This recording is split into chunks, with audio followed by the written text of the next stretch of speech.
자, 여러분 5강입니다. 이번 강에서는 재무회계와 재무제표에 대해서 학습을 한번 해보도록 하겠습니다.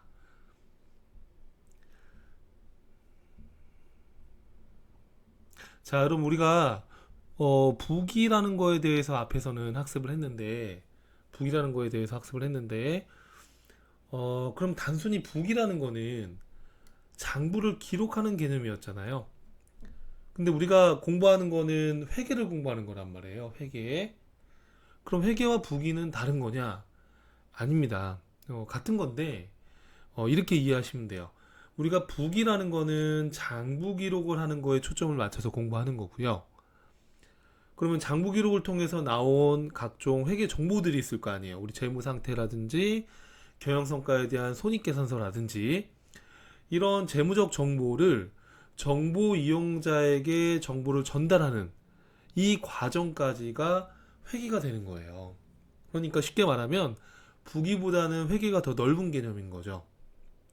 자, 여러분 우리가 기업을 둘러싸고 있는 이 기업을 둘러싸고 있는 기업의 회계 정보를 필요로 하는 사람들은 많잖아요.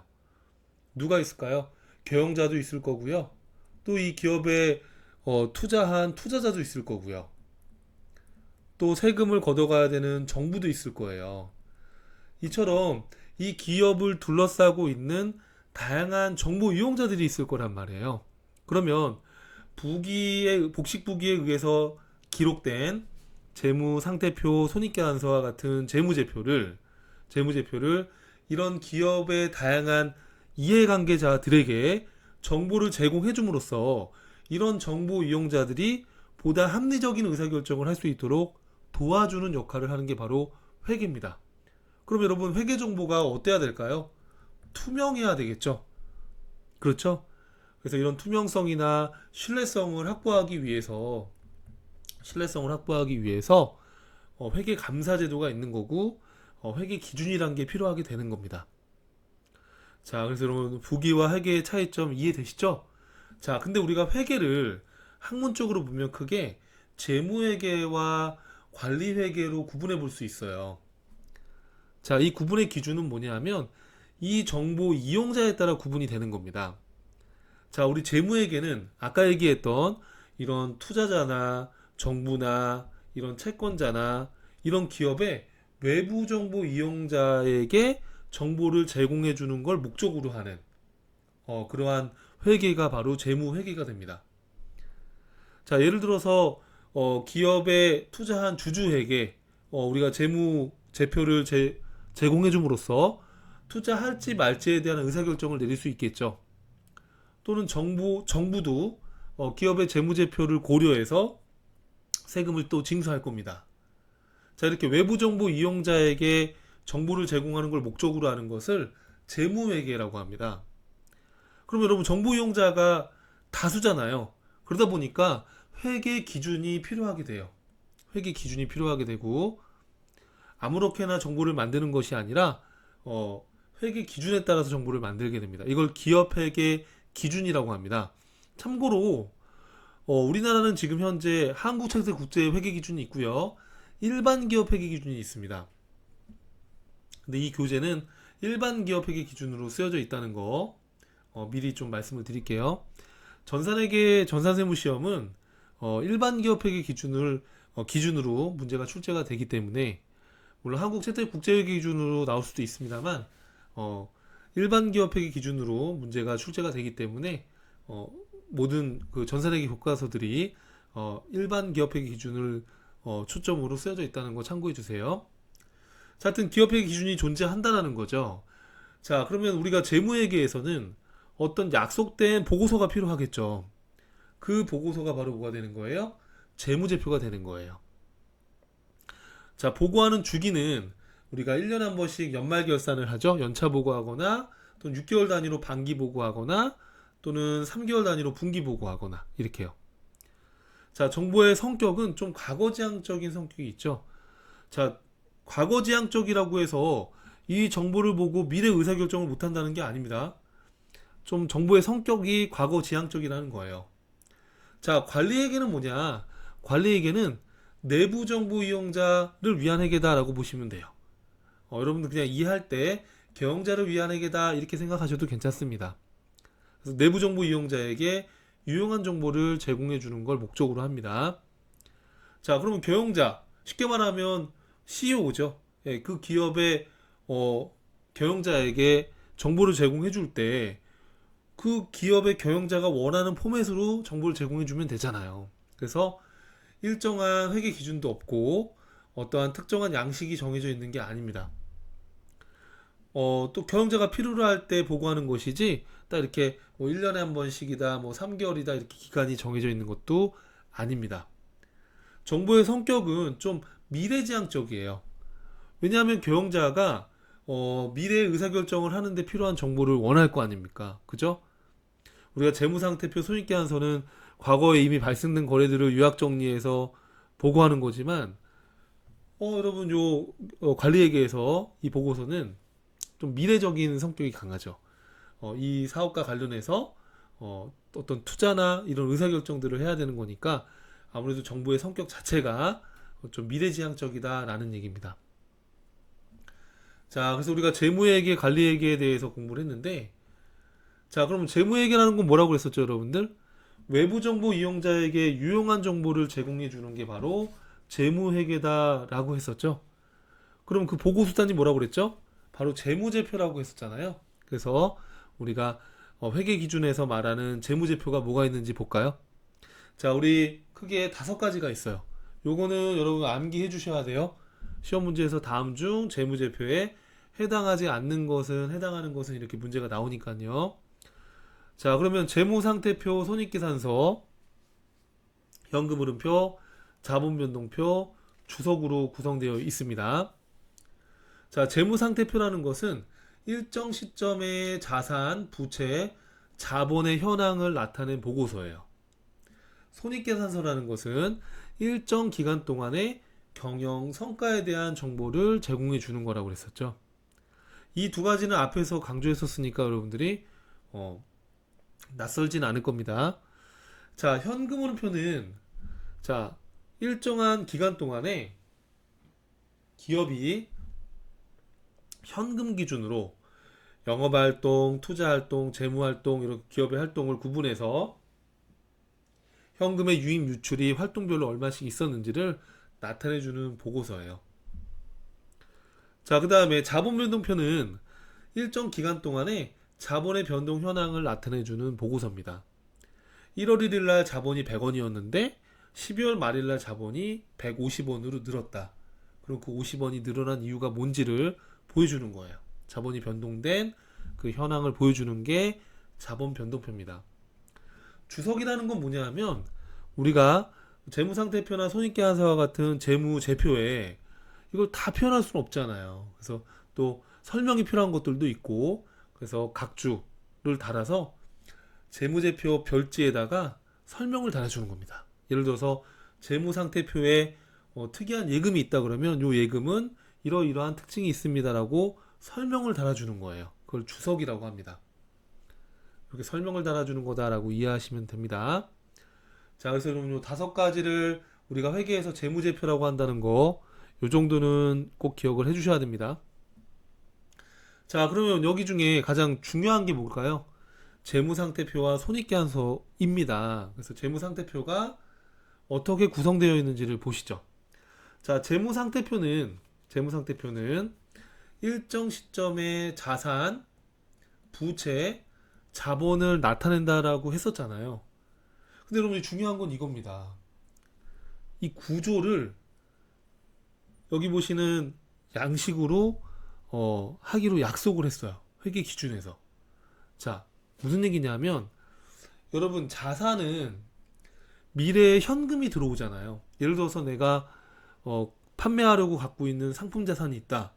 그럼 이 상품을 팔아야지 돈이 들어오잖아요. 결국에 이 자산이라는 건 미래에 현금화 될 것인데 이 자산을 1년을 기준으로 유동자산과 비유동자산으로 구분해 보겠대요.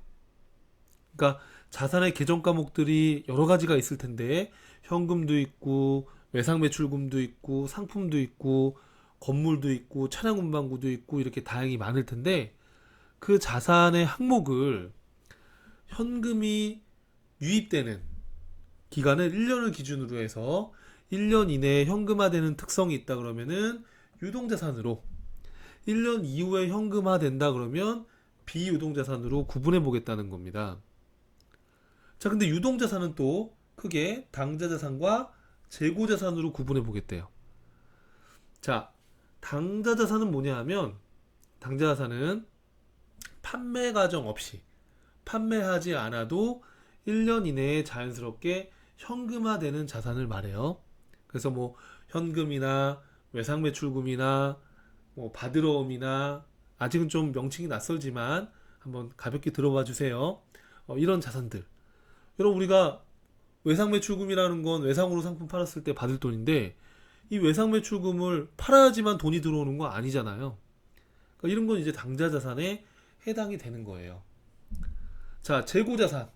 재고자산은 반드시 판매돼야지만 현금화 되는 겁니다. 대표적으로 상품을 한번 생각해 보시죠. 자, 판매하기 위해서 구입해 놓은 상품이 있습니다. 이게 현금이 되려면 어떻게 되겠어요? 팔려야지만 현금이 될 거 아니에요. 그래서 이렇게 판매 목적으로 갖고 있는 자산을 재고자산이라고 하는 거예요. 자, 그러면 1년 이후에 현금화되는 자산이 뭐가 있을까? 비유동자산 중에, 자, 여기 첫 번째 보시면 투자자산이라고 있죠? 자, 투자자산은 장기 투자 목적으로 보유하고 있는 자산이에요. 예를 들어서 이런 주식이나 이런 채권 같은 이런 유가증권을 장기 투자한다든지, 부동산을 또 장기 투자한다든지, 이런 것들입니다. 자, 유형자산과 무형자산은 영업활동에 사용할 목적으로 갖고 있는 자산이에요. 예를 들어서 여러분들께서 만약에 뭐 치킨 장사를 한다 그러면 닭 튀길 때 필요한 기기 같은 거 필요하잖아요. 기기장치. 그러면 그 기기장치라는 거는 영업활동을 하기 위해서 갖고 있는 거죠. 그런 게 유형자산이에요. 형체가 있는 것들, 뭐 기계, 차량, 건물, 이런 것들이 유형자산입니다. 그럼 무형자산은 뭐냐? 형체가 없는 것들이에요. 뭐 소프트웨어라든지 아니면 특허권이라든지 저작권이라든지 이런 것들이에요. 그 밖에 나머지 기타 비유동자산이 있을 수도 있죠. 자, 그래서 이렇게 자산을 당좌자산, 재고자산, 투자자산, 유형자산, 무형자산, 기타 비유동자산, 이렇게 6가지로 구분해 놨다는 거 기억해 주세요. 자, 부채입니다. 자, 부채는 돈을 갚아야 되는 거기 때문에 미래에 현금화되는 게 아니라 미래에 현금이 나가겠죠. 현금이 유출되는 거죠. 그러면 현금이 빠져나가는, 현금이 유출되는 기간을 1년을 기준으로 해서 유동부채와 비유동부채로 나눠놨어요. 유동부채는 뭘까요? 1년 이내에 갚아야 되는 부채가 되는 겁니다. 외상매입금이나 미지급금, 이런 것들이에요. 외상매입금은 뒤에 가서 또 배우겠지만 상품을 외상으로 샀을 때 갚아야 될 부채예요. 미지급금은 상품이 아닌 걸 외상으로 샀을 때 갚아야 될 부채예요. 근데 이런 상품대금이나 이런 것들은 1년 이내에 또 금방금방 갚아야 되는 것들이잖아요. 그래서 이런 것들은 유동부채에 해당이 됩니다. 자, 비유동부채는 유동부채가 아니라는 거니까요. 당연히 1년 이후에 갚아야 될 부채를 말하고, 대표적인 주인공이 바로 장기차입금이에요. 자, 마지막으로 자본인데요. 여러분, 개인기업 같은 경우에는 자본금 요거밖에 없어요. 근데 이제 법인기업 같은 경우에는 이제 법인은 이런 주주들한테 주식을 발행해서 자금을 유치하고 이렇게 하거든요.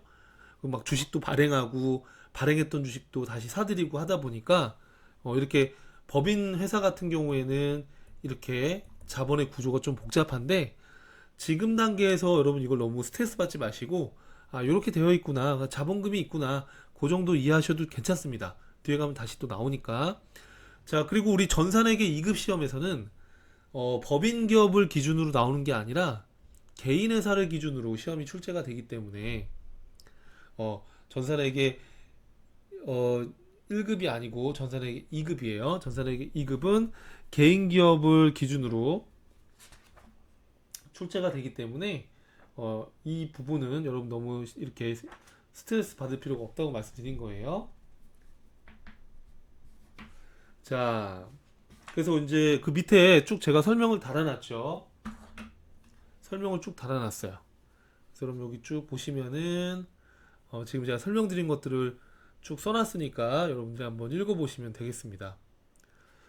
자, 자본의 구분은 이렇게 법인 주식회사 같은 경우에는 이렇게 5가지로 구분이 돼 있다라는 거 정도 그냥 제목 한번 읽어보시고 넘어가시고, 우리 전산회계 2급 시험에서는 법인 회사를 기준으로 나오는 게 아니라 요 개인 사업자를 기준으로 시험이 나오기 때문에, 자, 요거를 보시죠. 우리 급수에 맞춰서. 자, 이런 주식회사 말고 개인 기업 같은 경우에는 크게 이제 자본금과 인출금으로 구분이 돼요. 그럼 자본금이라는 거는 여러분들이 만약에 치킨 장사를 하고 싶다 그러면은 여러분의 돈을 투자해 가지고 장사를 할 거잖아요. 그 투자받은 그 돈, 그게 바로 자본금이 되는 거죠. 자, 그 이제 장사를 통해서 당기 순이익이 나면 우리 집합 손익 항목으로 마감이 돼서 자본금의 대체가 된다라는 거, 아까 마감에 대한 거 공부했었죠? 자, 근데 이제 인출금이라는 게 있어요, 여러분. 요거는 전산회계 2급 시험에 간혹 출제가 되기 때문에 잠깐 얘기할게요. 자, 여러분, 인출금이라는 건 뭐냐면, 뒤에 가서 다시 배울 거지만, 자, 내가 예를 들어서 1억을 투자해가지고 개인 장사를 하다가, 돈이 좀 필요해가지고, 그 회사에서 그 돈을 빼갈 수 있잖아요. 그 사장이. 그죠? 그렇게 인출해 간 거예요. 자기 돈을, 자기가. 그래서 우리가 주식회사 같은 경우에는, 그러니까 법인 기업 같은 경우에는 법인하고 사장은 별개예요. 그죠? 근데 개인 회사 같은 경우에, 개인 기업 같은 경우에는 개인하고 사장이 동일하죠. 왜냐하면 이 기업의 소유도 이 사장이 갖고 있는 거니까. 그러니까 이 개인 사장이 자기 돈을 빼간 거예요. 그게 바로 인출금이에요. 그러니까 인출금이라는 거는 그냥 여러분 자본금과 같은 거예요. 구체적인 설명은 뒤에 자본 쪽에 가서 설명을 드릴 거니까, 지금 좀 받아들이기 힘드시면, 전산회계 2급은 개인 기업을 기준으로 시험이 나오고, 자본금 하나 있다 이렇게 생각하셔도 괜찮습니다. 자, 뒤에 가면 다시 언급이 될 거니까 가볍게 읽어보시고 넘어가시면 되겠어요. 자, 그래서 우리가 재무 상태표에 대해서 봤고요. 그 다음은 손익계산서에 대해서 잠깐 볼게요. 손익계산서입니다. 자, 손익계산서는 일정 기간 동안의 수익과 비용을 구분해 놓은 보고서잖아요. 그죠? 그래서 일정 기간 동안 벌어들인 수익에서 지출한 비용을 빼서 당기순이익이 얼마인지를 따져보는 거였죠. 자, 요거 중요합니다. 손익계산서의 구조라고 제가 적어놨는데, 여러분, 우리가 손익계산서의 구조는 사실 이렇게 T자 모양의 형태를 가지고 공부했었잖아요. T자 모양의 형태를 해가지고 오른쪽에다가는 수익을 적고 왼쪽에다가는 비용을 적습니다. 이렇게 설명을 했었는데, 실제 우리가 실무에서는 이렇게 T계정의 양식, 이 T계정의 구조로 하지 않고 보고식으로 하게 돼요. 보고식 양식을 쓰게 됩니다. 보고식 양식이란 건 뭐냐면, 관련된 수익이 있을 거고, 이 수익과 관련된 비용이 있을 거잖아요. 그래서 이익이 얼마다 이렇게 위에서부터 아래로 보고하는 형태로 양식을 사용합니다. 자, 그래서 이런 식으로 양식을 쓰는데, 자, 이것도 좀 생소하니까, 이런 구조로 되어 있구나라고 가볍게 한번 봐주세요. 자, 이렇게 해서 구분해서 표시한다는 거예요. 자, 어떻게 하냐면, 자, 상품을 판매하는 기업에서 가장 주된 수익은 상품 매출이에요. 상품 매출. 상품 판매 수익을 말하는 겁니다. 자, 상품 매출 원가라는 거는 비용이죠, 비용. 요건 비용이에요. 상품 매출은 수익이고. 자, 여러분, 제가 예를 들어서 물건을 70만 원에 사온 물건을 100만 원 받고 팔았다. 그러면 100만 원이 전체 판매 수익이 되고 70만 원이 매출 원가 비용이 되는 거예요. 그러면 30만 원만큼은 이익을 본 거죠. 이렇게 상품을 매출해서 얻은 이익을 우리 매출 총 이익이다 이렇게 부릅니다. 그래서 이 30만 원은 상품 매출에서 상품 매출 원가를 뺀 나머지를 말해요. 자, 그 다음 매출 이익에서 판매비와 관리비를 빼는 거예요. 판매비와 관리비는 뭐냐면 판매 활동이나 관리 활동에서 발생된 비용들이에요. 우리 판매를 위해서 종업원들 월급 주지요. 그죠? 또 상가 월세 내야죠. 임차료 나가죠. 이렇게 판매 활동이나 관리 활동에서 발생된 비용이다. 이렇게 보시면 돼요. 그래서 이런 급여나 임차료 이런 거는 대표적인 판매 관리비에 해당이 돼요. 그래서 판매 관리비가 20만 원이죠. 그럼 물건 팔아서 30만 원 얻었고 판매 관리비로 20만 원 썼으니까 얼마의 이익이 난 거예요, 장사에서? 30만 원의 이익이 난 거죠. 이 이익을 영업이익이라고 하는 거예요. 쉽게 말하면 순수하게 장사에서 벌어들인 돈. 자, 그런데 영업활동 외적인 활동에서도 수익 비용이 발생할 수 있잖아요. 그걸 우리는 영업 외 수익, 영업 외 비용이라고 합니다. 예를 들어서 이자 수익 같은 거. 이자 수익이라는 거는 상기업에서 이자 수익이 발생했다? 그거는 물건 파는 거와는 상관없죠. 벌어들인 돈을 은행에 예금해 놓으면 거기에 이자가 붙은 거니까 이건 영업하고는 상관이 없단 말이에요. 그런 것들이 영업 외 수익이 되는 거예요. 또 예를 들어서 이자 비용 같은 거, 그런 것들이 영업 외 비용이 되는 거죠.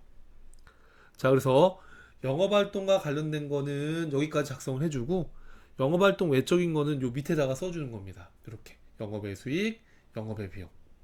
지금은 해당 사항이 없다고 쳐볼게요.